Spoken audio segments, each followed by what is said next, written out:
Hello students, अस्सलाम वालेकुम। Welcome to my YouTube channel. तो स्टूडेंट्स, इस यूट्यूब चैनल का मकसद ये है कि फॉर्म डी, जिसे हम डॉक्टर ऑफ फार्मेसी के नाम से जानते हैं, उसके हवाले से पूरे 5 ईयर के सेशन के अंदर जितने भी सब्जेक्ट्स होंगे उन तमाम सब्जेक्ट्स को इस चैनल्स के थ्रू डिस्कस किया जाएगा। तो इस चैनल्स का स्टार्ट मैंने किया है फर्स्ट सेमेस्टर से। ठीक है, किसी यूनिवर्सिटीज़ में सेमेस्टर वाइज पढ़ाया जाता है और किसी यूनिवर्सिटी में ईयर वाइज पढ़ाया जाता है। तो दोनों के लिए ही बेटर है। तो सबसे पहले इस फर्स्ट सेमेस्टर के अंदर जो सब्जेक्ट्स मैं डिस्कस करूँगा, उनमें सबसे पहला सब्जेक्ट होगा हमारा फंडामेंटल ऑफ फार्मेसी, जिसकी पहली वीडियो मैंने यहाँ पर बनाना स्टार्ट की है। दूसरा सब्जेक्ट फार्मा ऑर्गेनिक केमिस्ट्री होगा, उसके बाद pharma biochemistry, physiology, histology, pharmaceutical mathematics और उसके अलावा एनाटॉमी।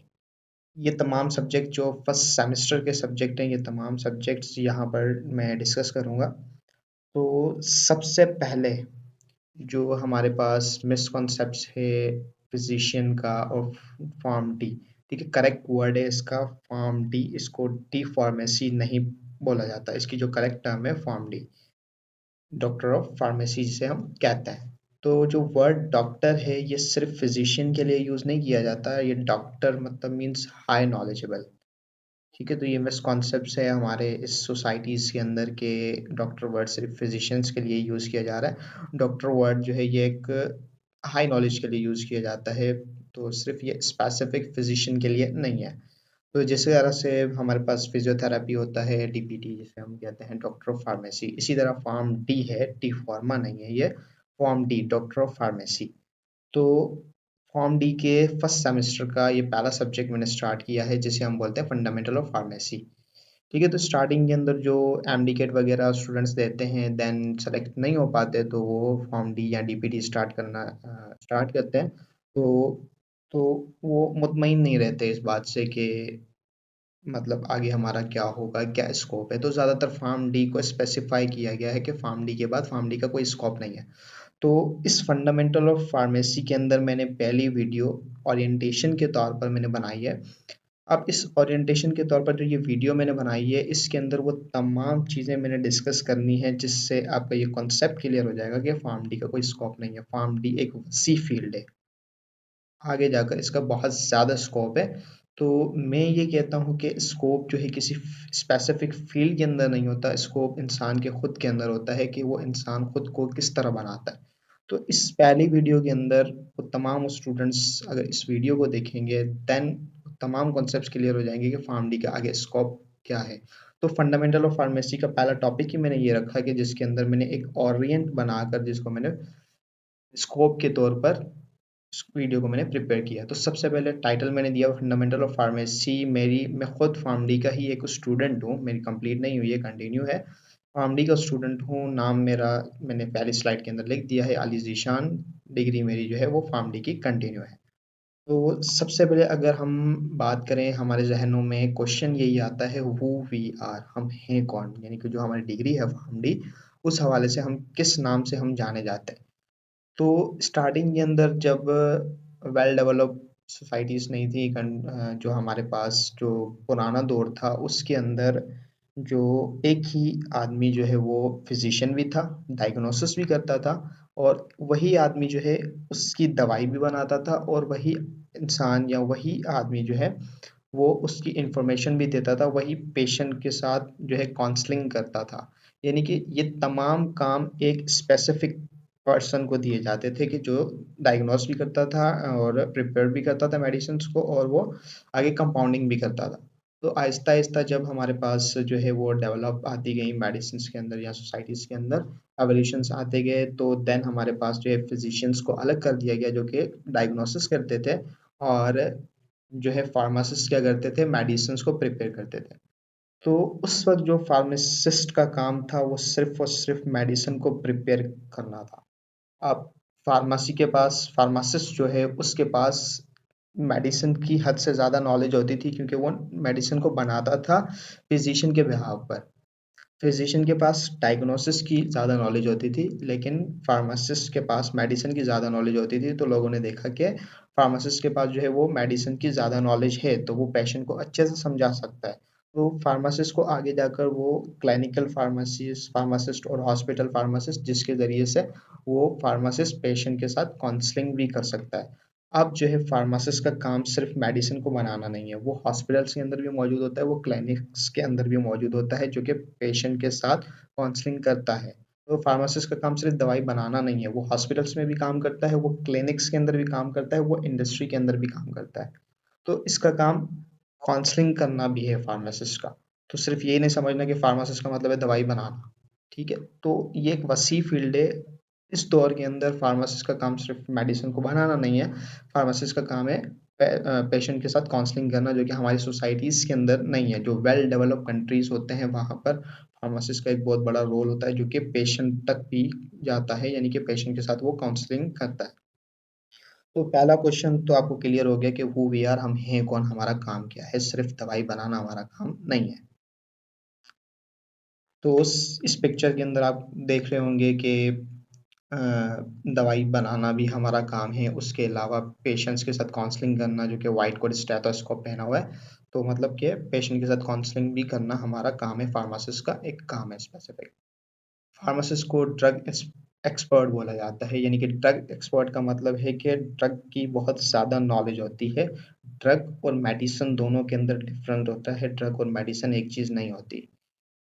तमाम के तमाम ड्रग जो है वो मेडिसिन्स नहीं होते, लेकिन हर मेडिसिन ड्रग होती है। आगे जाकर इसी को मैं क्लियर कर दूंगा। तो फार्मासिस्ट को ड्रग इंस्पेक्टर भी बोला जाता है। सबसे पहले हम आते हैं फार्मेसी के ऊपर कि फार्मेसी है क्या। तो सबसे पहले आपने याद रखना है कि फार्मेसी एक ग्रीक वर्ड से निकला हुआ वर्ड है, यानी कि फार्माकोन्स एक ग्रीक वर्ड है, उससे निकला हुआ ये वर्ड है फार्मेसी। इस फार्माकोन का मतलब होता है ड्रग। ठीक है, अब जो मीनिंग है ड्रग, ये फार्माकोन्स जो है हमारे पास, ये एक ग्रीक वर्ड था। इस ग्रीक वर्ड से जो है ये फार्मेसी निकाला गया है, जिसकी मीनिंग होती है ड्रग। तो ये एक हेल्थ साइंस की ब्रांच है। फार्मेसी क्या है? ये एक हेल्थ साइंस की ब्रांच है, जिसका काम क्या होता है, मेडिसिन को प्रिपेयर करना, मेडिसिन को डिस्पेंस करना और उस मेडिसिन की प्रॉपर यूटिलाइजेशन करना। और उस मेडिसिन के हवाले से, यानी कि जो फार्मासिस्ट ने मेडिसिन को प्रिपेयर किया, उस मेडिसिन के हवाले से जितनी भी इंफॉर्मेशन है वो पब्लिक तक पहुंचाना। ठीक है, यानी कि ये प्रिपेयर भी करेगा, डिस्पेंस भी करेगा, इसको यूटिलाइज कर कर उसकी इंफॉर्मेशन पब्लिक तक पहुंचाएगा, यानी पेशेंट्स तक पहुंचाएगा। ये भी फार्मासिस्ट का काम होता है। तो पहले जो है फार्मासिस्ट का काम सिर्फ एक कंपाउंडर के नाम से जाना जाता था कि फार्मासिस्ट कंपाउंडर से निकला हुआ वर्ड है, लेकिन ऐसा बिल्कुल नहीं है। फार्मेसी एक ऐसी जगह है जहाँ पर ड्रग्स को कंपाउंड किया जाता है और डिस्पेंस किया जाता है। अगर सिंपली हम इसको डिफाइन करें कि फार्मेसी हमारे पास एक ऐसा आर्ट है साइंस का, जिसके अंदर रिकॉग्नाइजिंग की जाती है, आइडेंटिफिकेशन की जाती है, ड्रग्स की कलेक्टिंग की जाती है, सेलेक्ट किया जाता है उसको, देन उसको प्रिपेयर करके, टेस्ट करके, पैकेजिंग करके उसको डिस्पेंस किया जाता है। ये तमाम चीज़ें जो है हमारे पास, ये फार्मासिस्ट का काम होता है। अब तो जो है हम एनाटॉमी को भी रीड करते हैं, यानी कि काफ़ी हद तक हम डायग्नोसिस को भी जो है वो हम रीड कर लेते हैं। ये वही चीज़ मैंने यहाँ पर शॉर्ट करके लिखी है कि फार्मेसी एक आर्ट है साइंस की, जिसके अंदर मेडिसिन को प्रिपेयर किया जाएगा और उस प्रिपेयर करने के बाद उस मेडिसिन की जितनी भी इंफॉर्मेशन होगी वो पब्लिक तक पहुँचाई जाएगी। अब जो फार्मासिस्ट प्रोफेशन है, ये फार्मासिस्ट प्रोफेशन का मकसद ये क्या होता है कि पब्लिक की जो हेल्थ है उसको सेव करना। ठीक है, ये सिर्फ फिजिशियन का काम नहीं होता, फार्मासिस्ट भी ओथ लेते हैं। देन उसके बाद ये भी 5th ईयर की डिग्री है, यानी कि डॉक्टर वर्ड लग रहा है, यानी इसका मतलब है कि फार्मासिस्ट का भी काम होता है कि पब्लिक की हेल्थ को सेव करना। फार्मासिस्ट क्या है? एक ऐसा हमारे पास प्रोफेशन है जिसको लाइसेंस दिया जाता है, जो कि प्रिपेयर करता है, मेडिसिन को डिस्पेंस करता है, पेशेंट के साथ काउंसिल करता है, बातचीत करता है पेशेंट्स के साथ, उसको मॉनिटर करता है और मेडिसिन को प्रिस्क्राइब भी करता है। तो मॉडर्न फार्मासिस्ट का रोल हमारे पास क्या है? ड्रग को कंपाउंड करना, उसको डिस्पेंस करना और उसके साथ साथ उस ड्रग की इंफॉर्मेशन भी उस तक पहुंचाना और उसके हवाले से जितने भी प्रॉब्लम्स हैं उसको सॉल्व करना। फार्मासिस्ट को एक्सपर्ट ऑफ ड्रग कहा जाता है, ये मैं पहले भी डिस्कस कर चुका हूँ। इसको एक्सपर्ट ऑफ ड्रग क्यों कहा जाता है, यहाँ मैंने नीचे कैरेक्टरिस्टिक्स लिख दी हैं कि फार्मासिस्ट को एक्सपर्ट्स ऑफ ड्रग क्यों कहा जाता है, क्योंकि वो प्रिपरेशन करता है, आइडेंटिफिकेशन करता है, सिलेक्शन करता है, कॉम्बिनेशन है, एनालिसिस है, उसको यूज किया जाता है, उसको इंफॉर्मेशन को कलेक्ट करता है, उसको सेल करता है। यानी कि फार्मासिस्ट के बहुत सारे काम होते हैं, सिर्फ एक काम नहीं होता। नेक्स्ट हमारे पास जो टॉपिक है वो है ड्रग। ड्रग का मतलब क्या होता है? ड्रग का मतलब है ट्राई हर्ब। ये एक ऐसा मेडिसिनल सब्सटेंस होता है, यानी कि जो हमारे पास ड्रग है ये एक ऐसा मेडिसिनल सब्सटेंस है जो कि हमारे प्रोटोप्लाज्म को जाकर क्या करता है, अफेक्ट करता है। ठीक है, इस सब्सटेंस को यूज किया जाता है हमारी डिजीजेस को क्योर करने के लिए और हमें रिलीफ पहुंचाने के लिए। फार्मास्यूटिकल जितनी भी ड्रग्स होती हैं उसको सिर्फ मेडिसिन्स नहीं बोला जाता, उसके लिए बहुत सारी टर्म्स यूज की जाती हैं। वो टर्म्स मैंने यहाँ पर लिख दी हैं कि उन टर्म्स को हम क्या नाम देते हैं, फार्मास्यूटिकल प्रिपरेशन, फार्मास्यूटिकल प्रोडक्ट्स भी कहते हैं, मेडिसिनल प्रोडक्ट्स भी कहते हैं, मेडिसिन्स भी कहते हैं, मेडिकेशन भी कहते हैं, मेडिकेमेंट, और सिंपली हम इसको ड्रग के तौर पर भी यूज किए जाते हैं। तो काम क्या होता है, डायग्नोस करना, क्योर करना, ट्रीट करना और डिजीजेस से क्योर करना। मैंने पहले ही कहा था कि ड्रग और मेडिसिन ये दोनों एक चीज़ें नहीं होती। ड्रग और मेडिसिन के अंदर, दोनों के अंदर डिफरेंस होता है। ड्रग एक अलग चीज़ है, मेडिसिन एक अलग चीज़ है। तो आपको पिक्चर यहाँ दिख रही होगी कि ये हमारे पास क्या है, ड्रग्स हैं, यानी कि ये एक रॉ मटेरियल है। इसी रॉ मटेरियल से क्या बनाई जाएंगी, बाद में मेडिसिन बनाई जाएंगी। कि इस रॉ मटेरियल को सेलेक्ट किया जाएगा, किस रॉ मटेरियल से कौन सी मेडिसिन बननी है। तो इसी डिफरेंस की वजह से ड्रग और मेडिसिन के अंदर क्या होता है, डिफरेंस होता है। अगर हम ड्रग और मेडिसिन के डिफरेंस को हम क्लासिफाई करें, ड्रग्स का मतलब क्या होता है? ड्रग्स का मतलब होता है कि एक ऐसा सब्सटेंस जो कि पर्सन की फिजिकल और फिजियोलॉजिकल स्टेट को चेंज कर देता है। ठीक है, लेकिन मेडिसिन के अंदर भी ऐसा ही होता है, लेकिन तमाम के तमाम जो हमारे पास ड्रग्स होते हैं वो जो है मेडिसिन नहीं होते। ठीक है, जिस तरह ड्रग कंज्यूमर्स होते हैं, जो रियल ड्रग्स कंज्यूमर्स होते हैं, उसके अलावा शराब वगैरह ये तमाम चीज़ें होती हैं, तो ये मेडिसिन की फॉर्म में नहीं आती। तो ये रॉ मटेरियल की फॉर्म में होते हैं, उस रॉ मटेरियल्स को मॉडिफाई करके मेडिसिन के अंदर कन्वर्ट किया जाता है। इस वजह से मैंने कहा कि जो जितने भी ड्रग्स हैं वो मेडिसिन नहीं है, लेकिन तमाम के तमाम मेडिसिन क्या हैं, वो ड्रग होती हैं। तो नीचे मैंने पॉइंट लिखा है, ऑल मेडिसिन आर ड्रग। तमाम के तमाम मेडिसिन ड्रग्स हैं। क्यों? क्योंकि फिजिकल और फिजियोलॉजिकल स्टेट इंसान की चेंज करेगा, लेकिन तमाम के तमाम ड्रग्स जो है वो क्या है, मेडिसिन नहीं है। तो आई होप कि आपको ये कॉन्सेप्ट क्लियर हो गया होगा कि ड्रग और मेडिसिन के अंदर फर्क होता है। अगर हम ओरिजिन ऑफ ड्रग्स की बात करें कि ड्रग्स को हम किन किन चीज़ों से लेते हैं, प्लांट्स के ज़रिए लिया जाता है, एनिमल्स के ज़रिए लिया जाता है, और उसके अलावा मिनरल्स के ज़रिए इन ड्रग्स को, रॉ मटेरियल्स को कलेक्ट करके इसको मेडिसिन के अंदर कन्वर्ट किया जाता है।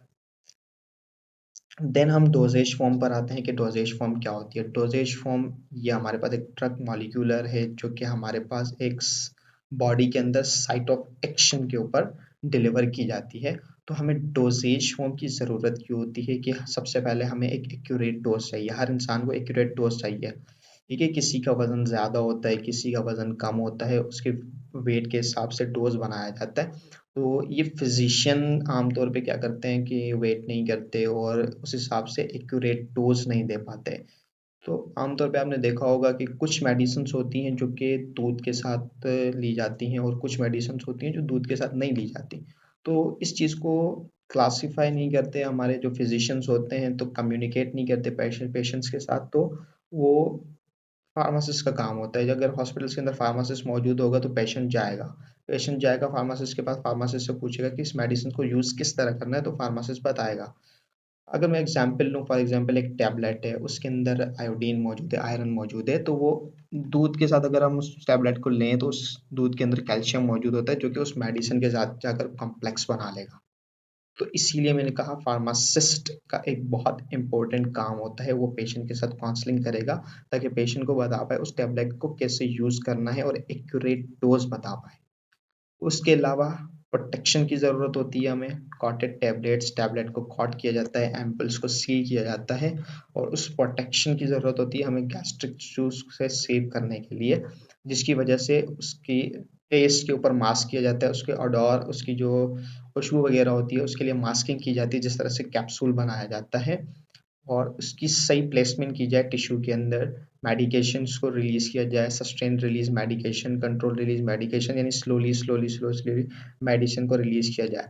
ऑप्टिमल ड्रग एक्शंस एक्शंस हद से ज़्यादा ना बढ़े और बॉडी कैविटीज़ के अंदर जो है ड्रग्स पहुंच पाए। और डिज़ायर व्हीकल, फॉर एग्जांपल कोई हमारे पास ड्रग है जो कि सॉल्युबल नहीं है, तो उसको एक डिज़ायर्ड व्हीकल दिया जाए, एक डिज़ायर्ड जगह दी जाए, डिज़ायर्ड चीज़ दी जाए जिसकी वजह से वो ड्रग जो है वो सॉल्युबल हो जाए।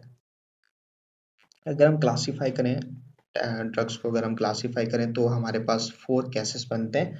सॉलिड होता है, सेमी सॉलिड होता है, लिक्विड होता है और उसके साथ साथ गैस होता है। अगर हम सॉलिड की बात करें तो सॉलिड के अंदर हमारे पास एक यूनिट सॉलिड आता है और दूसरा bulk doses form. Unit solid के अंदर हमारे टैबलेट्स आ जाते हैं और हमारे कैप्सूल्स आ जाते हैं, और बल्क डोजेज फॉर्म के अंदर हमारे पास पाउडर और डस्टिंग पाउडर वगैरह आ जाते हैं। अगर हम सेमी सॉलिड की बात करें तो क्रीम, पेस्ट, जेल वगैरह जो होते हैं वो सेमी सॉलिड में आ जाते हैं। लिक्विड की बात करें तो हमारे पास लिक्विड 2 तरह के हैं। लिक्विड एक हमारे पास मोनोफेसिक लिक्विड होगा, दूसरा हमारे पास बाइफेसिक लिक्विड होगा। मोनोफेसिक्स के अंदर हमारे पास क्या होगा, जिस तरह से सिरप से, तो सिरप को सही तरह से हमारे पास सॉलिड और लिक्विड पार्टिकल जो होते हैं, यानी कि 2 लिक्विड पार्टिकल आपस में मिक्स हो जाएं और एक फेज बना लें, जिस तरह से सिरप और सॉल्यूशन होता है। बाइफेजिक के अंदर क्या होगा, सॉलिड पार्टिकल सस्पेंड हुए में नजर आएंगे लिक्विड के साथ, यानी कि उसके अंदर 2 फेजेस नजर आएंगे, एक सॉलिडिटी का और दूसरा लिक्विडिटी का। वो हमारे पास बाइफेजिक लिक्विड कहलाता है, जिसमें हमारे पास इमल्शन और सस्पेंशन आता है। गैस के अंदर हमारे पास इनहेलर आते हैं और एरिसोल्स आते हैं जो कि नोज के थ्रू इनहेल किए जाते हैं। देन हम चलते हैं डिवाइस। डिवाइस हमारे पास क्या है, एक इंस्ट्रूमेंट्स होते हैं, ठीक है, इंस्ट्रूमेंट है हमारे पास, जिस तरह से हमारे पास बीपी apparatus होता है, स्पाइगोमेनोमीटर होता है, स्टेथोस्कोप्स होता है। तो इन डिवाइसेस को ट्रीटमेंट के लिए इस्तेमाल किया जाता है और बाकी कंडीशंस के लिए इस्तेमाल किया जाता है। तो कुछ डिवाइसेस ऐसी होती हैं जिनकी वजह से ड्रग्स को प्रिपेयर किया जाता है। देन मेडिसिन्स की अगर हम बात करें तो मेडिसिन्स हमारे पास बहुत कुछ क्लासीफाई करके मैंने इसको लिखा है, 5 टाइप्स लिखी हैं। एक एलोपैथी मेडिसिन होती है, आयुर्वेदिक मेडिसिन्स होती है, होम्योपैथी मेडिसिन्स होती हैं, बायोटेक्नोलॉजी मेडिसिन्स होती हैं और यूनानी मेडिसिन। अब इनके अंदर फ़र्क क्या होता है? सबसे पहले अगर मैं बात करूँ एलोपैथी मेडिसिन्स की, कि हमारे पास जो हम ये फार्म डी पढ़ रहे हैं, ये हमारे पास कौन सी मेडिसिन्स हैं? एलोपैथी मेडिसिन्स हैं। क्यों एलोपैथी मेडिसिन इसको कहते हैं? इसकी वजह ये है कि एलोपैथी मेडिसिन का मकसद होता है कि इसको केमिकल्स के ज़रिए सिंथेसाइज़ किया जाता है और इनको लेबोरेटरी के अंदर बनाया जाता है केमिकल्स के ज़रिए, इसी वजह से हम इसको एलोपैथी मेडिसिन्स कहते हैं।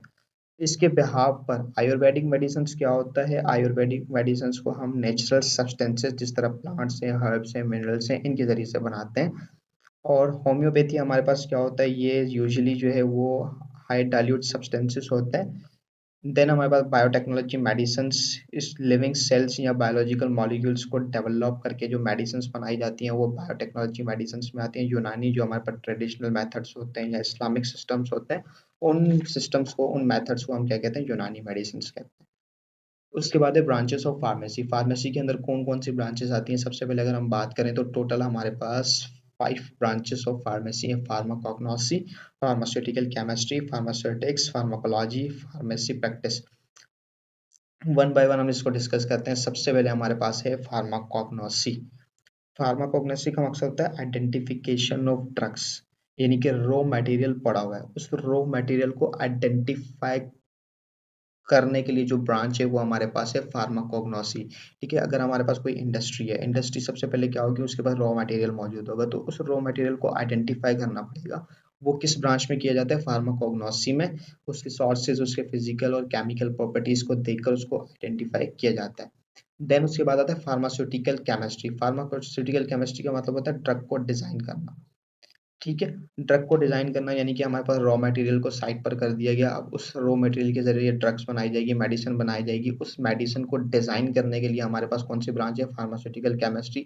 इसके जरिए भी हमें आइडेंटिफाई करना पड़ता है उस ड्रग की केमिकल और फिजिकल प्रॉपर्टीज के लिए। उसके बाद है फार्माकोलॉजी। फार्माकोलॉजी, ये हमारे पास लिविंग एनिमल्स के अंदर ड्रग्स किस तरह से एक्ट करती हैं वो हमारे पास फार्माकोलॉजी में पढ़ाया जाएगा। ठीक है, अब सबसे पहले हमारे पास क्या था? रॉ मटेरियल को आइडेंटिफाई करना। रॉ मटेरियल को आइडेंटिफाई कर लिया, उसके बाद ड्रग डिजाइनिंग करना। ड्रग डिजाइन कर ली, उसके बाद ड्रग का लिविंग एनिमल्स के साथ क्या इफेक्ट पड़ेगा और लिविंग एनिमल्स का ड्रग के साथ क्या इफेक्ट पड़ेगा वो हमारे पास किस में पढ़ाया जाएगा? फार्माकोलॉजी में। और क्लिनिकल फार्माकोलॉजी क्या होता है? साइंटिफिक स्टडी होती है ड्रग के ह्यूमंस के अंदर। फार्मास्यूटिक्स क्या होता है, ये मैन्युफैक्चर करेगी ड्रग को, ठीक है, डोजेज फॉर्म को डिजाइन करेगी, और फार्मास्यूटिक्स क्या करेगा, ड्रग को मेडिसिन के अंदर कन्वर्ट करेगा, ठीक है, ये ड्रग को बनाएगा, ठीक है। सबसे पहले हमारे पास क्या था, एक रॉ मटेरियल था, रॉ मटेरियल को आइडेंटिफाई किया, उसको डिजाइन किया, डिजाइन करने के बाद उस ड्रग को मेडिसिन के अंदर कन्वर्ट किया गया, मेडिसिन को कन्वर्ट करने के बाद उसके बाद हमें क्या देखा जाएगा कि उस मेडिसिन को बॉडी किस तरह से अफेक्ट कर रही है, बॉडी का मेडिसिन के ऊपर क्या अफेक्ट आ रहा है, और मेडिसिन का बॉडी के ऊपर क्या अफेक्ट आ रहा है, वो हमने पढ़ना है। टोटल हमारे पास 4-5 ब्रांचेस हैं। उसके बाद ये है कि हमारे पास बुक है जिसे हम रेमिंगटन के नाम से जानते हैं, और इसको हम बाइबल ऑफ फार्मेसी भी कहते हैं। ये एक फार्मडी के स्टूडेंट ने ही लिखी है इस रेमिंगटन बुक को, तो इस बुक को अच्छे से पढ़िएगा, बाइबल ऑफ फार्मेसी के नाम से। ये देखें, ये हमारे पास स्कोप ऑफ फार्मेसी दिया गया, जो स्टूडेंट्स कहते हैं, जो डिमोटिवेट होते हैं, और जो हमारी पब्लिक कहती है कि फार्मेसी का कोई स्कोप नहीं है। यहाँ पर देखें, hospital pharmacy, clinical pharmacy, internet pharmacy, military pharmacy, pharmacy information, marketing, teaching, industrial area है, एसोसिएशन मैनेजमेंट है, रिसर्च है, बहुत सारी चीज़ें हैं इसके अंदर स्कोप ऑफ फार्मेसी के अंदर। इसीलिए मैंने कहा कि ये एक बहुत वसी फील्ड है। कुछ ऑर्गेनाइजेशन है हमारे पास, APHA, अमेरिकन फार्मासिस्ट एसोसिएशन, उसके बाद है American society of hospital pharmacist, UK pharmacist के लिए, फार्मेसी के लिए काम करती हैं। उसके बाद है American association of pharmaceutical scientist, American society of consultant pharmacist, national community pharmacy association. तो ये कुछ ऑर्गेनाइजेशन है जो आपने जहन में रखनी है। उसके बाद हम बात करते हैं प्रोफेशन ऑफ फार्मेसी के रिलेशंस की, कि इंडस्ट्री में क्या इसका स्कोप है, और क्लिनिक के अंदर क्या इसका स्कोप है, इंडस्ट्री के अंदर या हॉस्पिटल के अंदर इसका क्या स्कोप है, फॉरेंसिक फार्मेसी क्या होती है, इन चीज़ों को हम डिस्कस करना है। तो सबसे पहले हम आते हैं इंडस्ट्रियल फार्मेसी के ऊपर, कि इंडस्ट्रियल फार्मेसी हमारे पास क्या होती है। अगर हम फार्मास्यूटिकल इंडस्ट्री की बात करें तो इसके अंदर वो तमाम स्टेजेस मौजूद होते हैं जिसके अंदर ड्रग की डिस्कवरी की जाती है, ड्रग को डेवलप किया जाता है, बनाया जाता है, उसके फार्मूला बनाए जाते हैं, उसकी क्वालिटी को कंट्रोल किया जाता है, उसकी पैकेजिंग की जाती है, उसको स्टोर किया जाता है, देन उसको उसको मार्केट किया जाता है। ये सारा काम किसका होता है, एक इंडस्ट्री का काम होता है। अगर हम एक इंडस्ट्री की बात करें तो इंडस्ट्री के अंदर मुख्तलिफ डिपार्टमेंट्स होंगे, लाजमी सी बात है, एक चीज़ बन रही है, प्रोडक्ट बन रही है, मेडिसिन बन रही है, तो मुख्तलिफ डिपार्टमेंट हमारे इंडस्ट्रीज़ के अंदर मौजूद होते हैं। सबसे पहले हमारे पास है production department, one by one हम इसको डिस्कस भी करेंगे। प्रोडक्शन डिपार्टमेंट के बाद एक क्वालिटी कंट्रोल, प्रोडक्शन डिपार्टमेंट और क्वालिटी कंट्रोल के दरमियान हमेशा झगड़ा चलता रहता है। प्रोडक्शन डिपार्टमेंट कहता है कि ज़्यादा से ज़्यादा मेडिसिन जो हैं वो निकलें, और क्वालिटी कंट्रोल डिपार्टमेंट क्या कहता है कि अच्छी क्वालिटी के मेडिसिन होने चाहिए, तो इनका आपस में क्लैशेस चलते रहते हैं। उसके बाद क्वालिटी इंश्योरेंस होता है, उसके बाद मार्केटिंग डिपार्टमेंट है, सेल डिपार्टमेंट है, R&D डिपार्टमेंट है, आगे डिस्कस करेंगे R&D डिपार्टमेंट हमारे पास क्या होता है। उसके बाद रेगुलेटरी अफेयर्स होते हैं, देन हम डिस्कस करते हैं सबसे पहले प्रोडक्शन डिपार्टमेंट। सबसे पहला डिपार्टमेंट हमारे पास कौन सा है, प्रोडक्शन डिपार्टमेंट। इस प्रोडक्शन डिपार्टमेंट का काम क्या होता है, हाई क्वालिटी ड्रग्स को बनाना, ठीक है, ड्रग को मैन्युफैक्चर करना, उस मैन्युफैक्चरिंग प्रोसेस को भी मॉनिटर करना कि जो ड्रग है जो मैन्युफैक्चर हो रही है किस प्रोसेस के ज़रिए मैन्युफैक्चर हो रही है, इसके अंदर कौन-कौन से स्टेप्स आ रहे हैं, और उसके प्लांट को फैसिलिटेट करना, उसके इक्विपमेंट्स को फैसिलिटेट करना, ये तमाम के तमाम काम किसमें आते हैं, प्रोडक्शन डिपार्टमेंट में आते हैं। प्रोडक्शन डिपार्टमेंट के अंदर भी हमारे पास प्रमोशंस होते हैं। सबसे पहले एक ट्रेनी फार्मासिस्ट ठीक है, ग्रेजुएशन करने के बाद सबसे पहले अगर किसी को प्रोडक्शन डिपार्टमेंट में जो है शौक हो या प्रोडक्शन डिपार्टमेंट में इंटरेस्ट हो, तो सबसे पहले वो एज अ ट्रेनी फार्मासिस्ट वहाँ पर जाता है। देन उसके बाद प्रमोशन होता है प्रोडक्शन ऑफिसर के अंदर, फिर उसको मजीद प्रमोशन होता है, सीनियर प्रोडक्शन ऑफिसर बनता है, देन असिस्टेंट प्रोडक्शन मैनेजर बनता है, देन प्रोडक्शन मैनेजर बनता है, देन उसके बाद प्लांट मैनेजर बनता है जो कि पूरे प्लांट को कंट्रोल करेगा। ये देखें कितनी वसी फील्ड है और कितना स्कोप है इसका। तो ये सबसे पहले मैंने वीडियो ही यही बनाई कि आपको क्लियर हो जाए कि फार्मेसी का क्या स्कोप होता है। उसके बाद सेकंड डिपार्टमेंट हमारे पास इंडस्ट्री के अंदर आता है quality control department. Quality control department क्या करेगा, मेडिसिन बन चुकी है उसके रॉ मटेरियल को चेक करेगा, उसकी पैकेजिंग करेगा, उसके मटेरियल को देखेगा कि उसकी क्वालिटी किस तरह है, और उसको फिनिश करेगा, यानी कि उसको लास्ट स्टेज तक पहुंचाएगा। तो ये क्वालिटी कंट्रोल के अंदर भी हमारे पास प्रमोशन होता है। सबसे पहले ट्रेनी फार्मासिस्ट, उसके बाद क्वालिटी कंट्रोल ऑफिसर के तौर पे प्रमोशन होता है, उसके बाद सीनियर क्वालिटी कंट्रोल ऑफिसर, उसके बाद assistant manager quality control of, उसके बाद क्वालिटी कंट्रोल मैनेजर होता है। उसके बाद क्वालिटी एश्योरेंस डिपार्टमेंट, ये एक प्लान बनाते हैं, एक प्रोसीजर बनाते हैं प्रोडक्शन के लिए और क्वालिटी कंट्रोल डिपार्टमेंट के लिए। ठीक है, ये प्लान करेंगे और प्रोसीजर देंगे प्रोडक्शन डिपार्टमेंट को और क्वालिटी कंट्रोल डिपार्टमेंट को। और देन उसके बाद जब प्रोडक्शन डिपार्टमेंट अपना काम करेगा, क्वालिटी कंट्रोल वाला अपना काम करेगा, तो उसके बाद क्वालिटी एश्योरेंस क्या करेगा, बार बार उसकी टेस्टिंग करेगा कि फॉर एग्जाम्पल एक मेडिसन है, उस मेडिसन के अंदर ग्लूकोज मौजूद है, उस मेडिसन के अंदर लिपिड मौजूद है या कुछ भी मौजूद है, तो क्वालिटी एश्योरेंस डिपार्टमेंट क्या करेगा कि अगर लिखा हुआ है कि उसके अंदर ग्लूकोज मौजूद है, तो क्वालिटी एश्योरेंस डिपार्टमेंट उसको टेस्ट करेगा कि वाकई वाकई में उसके अंदर ग्लूकोज मौजूद है या नहीं। तो ये थर्ड डिपार्टमेंट जो हमारे पास होगा, इसका काम टेस्टिंग का होगा, वो बार बार उस चीज़ों को टेस्ट करेगा। इसके अंदर भी मुख्तलिफ प्रमोशन होते हैं, ट्रेनी फार्मासिस्ट होता है, उसके बाद क्वालिटी इंश्योरेंस ऑफिसर या इंस्पेक्टर होता है, सीनियर क्वालिटी इंश्योरेंस ऑफिसर के तौर पे। देन उसके बाद बनता है assistant manager quality insurance officer. Then उसके बाद क्वालिटी इंश्योरेंस मैनेजर बनता है। उसके बाद हमारे पास आता है मार्केटिंग डिपार्टमेंट। ठीक है, मेडिसिन बन चुकी है, सबसे पहले क्या हुआ, रॉ मटेरियल था हमारे पास, उस रॉ मटेरियल को जो है वो बनाया गया, उसको प्रोडक्शन की गई, उसके बाद उसकी क्वालिटी को कंट्रोल किया गया, उसके बाद उसकी टेस्टिंग की गई। अब टेस्टिंग करने के बाद प्रोडक्ट फाइनलाइज हो गई है, अब उस प्रोडक्ट को मार्केटिंग के लिए प्लान किया जाता है कि इसको किस तरह से कंपनी लॉन्च करेगी और किस तरह से इसको मार्केट करेगी। तो इसकी डेवलपिंग के लिए, इसकी इम्प्लांटिंग के लिए, कंपनी के प्रमोट करने के लिए डिपार्टमेंट मौजूद होता है, मार्केटिंग डिपार्टमेंट। तो इसके लिए सबसे पहले असिस्टेंट प्रोडक्ट मैनेजर लगता है, उसके बाद प्रोडक्ट मैनेजर, उसके बाद director head of the marketing कहलाता है। उसके बाद सेल डिपार्टमेंट। ठीक है, प्लान बन गया कि किस तरह मार्केट करना है। उसके बाद सेल डिपार्टमेंट क्या होगा, एक नेटवर्क की तरह फैल जाएगा जो कि उस टैबलेट को, जो उस मेडिसिन को, जो उस प्रोडक्शन को जो है वो सेल आउट करेगा। इसका काम सिर्फ होता है सेल को प्रमोट करना। तो सबसे पहले सेल रिप्रेजेंटेटिव होता है, एरिया मैनेजर होता है, फिर जोनल मैनेजर होता है, फिर सेल्स मैनेजर होता है। रिसर्च एंड डेवलपमेंट ये एक बैकबोन है इंडस्ट्री की। ठीक है, ये फॉर्मुलेट करती है न्यू न्यू ड्रग्स को, न्यू डोजेज फॉर्म या न्यू आइडेंटिफिकेशन को। तो इसके बगैर इंडस्ट्री समझ लें कि एक कुछ नहीं है। इसके अंदर भी ट्रेनी फार्मासिस्ट, उसके बाद research and development officer, senior research and development officer promotion होता है, उसके बाद असिस्टेंट मैनेजर, उसके बाद हमारे पास R&D मैनेजर बनेगा। अब हम बात करते हैं, वो हमारी बात हो गई थी सारी की सारी इंडस्ट्री के अंदर। ठीक है, ये सिर्फ इंडस्ट्री का काम था, ये सारी की सारी इंडस्ट्री के अंदर डिपार्टमेंट्स थे। अब हम बात करते हैं जो फार्मासिस्ट है उसका हॉस्पिटल के अंदर क्या काम होगा, हॉस्पिटल के अंदर क्या। सबसे पहले हॉस्पिटल क्या होता है, एक ऑर्गेनाइजेशन, एक इंस्टीट्यूट है जिसके अंदर पेशेंट को केयर किया जाएगा, पेशेंट को सर्विसेज दी जाएंगी या डायग्नोज किया जाएगा और एक पर्टिकुलर मेडिकेशन दी जाएगी, वो हमारे पास एक हॉस्पिटल है। हॉस्पिटल फार्मेसी, हॉस्पिटल के अंदर एक ऐसा डिपार्टमेंट होता है जिसके अंदर एक क्वालिफाइड फार्मेसी को रखा जाता है और वो क्या करता है, स्टोरेज करता है ड्रग्स की, कंपाउंडिंग करता है, उसको बनाता है, मैन्युफैक्चर करता है, पैकेजिंग करता है, कंट्रोल भी करता है और उसको डिस्ट्रीब्यूट भी करता है। ये हॉस्पिटल फार्मासिस्ट का काम होगा। डिस्पेंसिंग एरिया, जिसके अंदर कंप्यूटर को चेक किए जाएंगे प्रॉपर मेडिकेशन कंट्रोल हो रहा है या नहीं हो रहा है, यूटिलाइजेशन, गुड टेक्निक्स टेक्निक्स अच्छी अच्छी टेक्निक्स को लाएगा कि इसको किस तरह से यूटिलाइज किया जाएगा। पेशेंट के एरिया के अंदर क्या होगा, मेडिकेशन ऑर्डर रिव्यू किया जाएगा, मेडिकेशन एडमिनिस्ट्रेशन या मेडिसिन को मॉनिटर किया जाएगा। इसके अंदर भी ट्रेनी फार्मासिस्ट लगता है, उसके बाद प्रमोशन होता है हॉस्पिटल फार्मासिस्ट, उसके बाद सीनियर हॉस्पिटल फार्मासिस्ट के तौर पे लगता है, फिर शिफ्ट इंचार्ज के तौर पे लगता है, देन हमारे पास प्रमोशन होता है असिस्टेंट मैनेजर के तौर पे, देन प्रमोशन होता है मैनेजर के तौर पे। अब हम बात करते हैं फॉरेंसिक फार्मेसी क्या होती है, जिसको हम रेगुलेटरी अफेयर्स कहते हैं। ये लीगल एक्सपेक्ट को कंट्रोल करता है, यानी कि फार्मेसी की ट्रेड को कंट्रोल करेगा, जिस तरह से ड्रग इंस्पेक्टर की कमीशन दी जाती है फॉरेंसिक फार्मेसी के अंदर। इसकी मेजर रिस्पॉन्सिबिलिटी क्या होती है, फार्मूला को चेक करना, मैन्युफैक्चर करना, ड्रग को डिस्पेंस करना, कोई कंप्लेंट हो तो उसको इन्वेस्टिगेट करना और फार्मेसी के अकॉर्डिंग जो रूल्स बनाए जाते हैं उन रूल्स को फार्मेसी प्रैक्टिस के अंदर लाना, ये तमाम काम होते हैं उसके।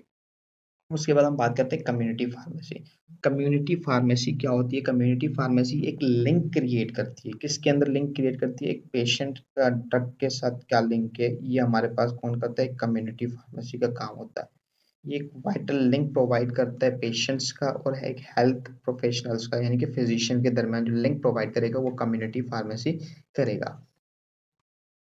ठीक है, अप्रोप्रिएट डोज बनाएगा पेशेंट के लिए, पेशेंट की एलर्जी के हवाले से जो मेडिकेशन होगी, पॉसिबल ड्रग ड्रग इंटरेक्शन, यानी कि फॉर एग्जांपल पेशेंट को एक डिजीज है, ठीक है, फिजिशियन ने क्या किया, फिजिशियन ने उसको टैबलेट दे दी उस डिजीज की, तो उसी पेशेंट को एक और डिजीज है जो क्या करेगी, वही मेडिसिन उसको नुकसान पहुंचाएगी, तो फार्मासिस्ट क्या करेगा, ड्रग ड्रग इंटरेक्शन बताएगा, और फिजिशियन को बोलेगा कि इसको ये डिजीज़ है और ये मेडिसिन इसको फ़ायदा तो दे रही है, उसके साथ इसकी सेकंड डिजीज़ को ये नुकसान पहुँचाएगी। तो फार्मासिस्ट का काम होगा उसका एंटीडोट देना, यानी कि एक कॉम्प्लेक्स उसको एक डोज़ बना के देना कि उसकी सेकंड जो डिजीज़ है वो डिस्टर्ब ना हो। तो इस वजह से फार्मासिस्ट का एक बहुत वसी काम होता है कि वो ड्रग ड्रग इंटरेक्शन को भी बचाता है।